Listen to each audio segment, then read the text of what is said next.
Hello, my name is Ramin Hujjati, and I will be giving a short demo of the dead code check in Solidify.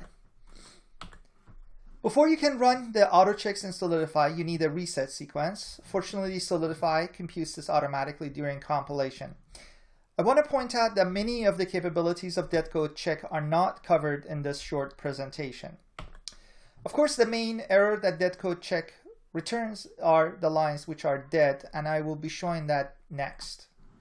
So in this example, I have a counter and a state machine, and the counter counts all the way up to 5. So you can see on reset it becomes 0. If the count is less than 5, it counts up.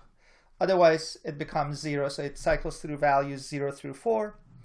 And here I have a state machine that if the counter is greater than 5, goes to state 3, but otherwise cycles between 1, 2, and 0. But the value 3 is unreachable because count never becomes greater than 5. So you can see that here are two small state machines interacting with each other, and as a result of that, some line is dead, and this is likely a coding error. So if we run the dead code check, which we run by going under Tools and hitting Auto Checks, then what we should see is that this line is reported as dead.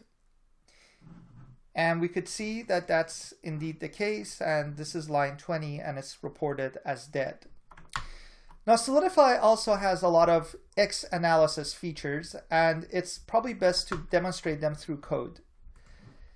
So here is one of the errors that Solidify reports, and you could see that in this case, if the 2-bit quantity I1 is 1, 1, then this line is executed, and as a result of that, if you come in with a non-X value into this block, then an X value is produced. This is generally considered an error, and we call that reachable X assignment.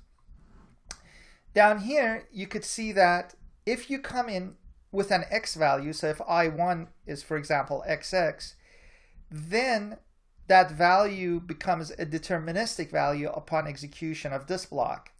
And that's just generally not acceptable because X's, you would like X's to propagate and reach the outputs. This is called reachable default X termination. And in here, you could see a similar flavor of that, where you, again, if you come in with XX for I1, then the value 1, 1 is produced, and therefore X's have been terminated. So let's run the tool again on this, and you can see that I have the option X on.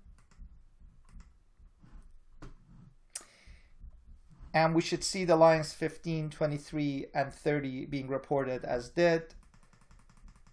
And that's precisely what we see. That concludes my short demonstration. Thank you for watching.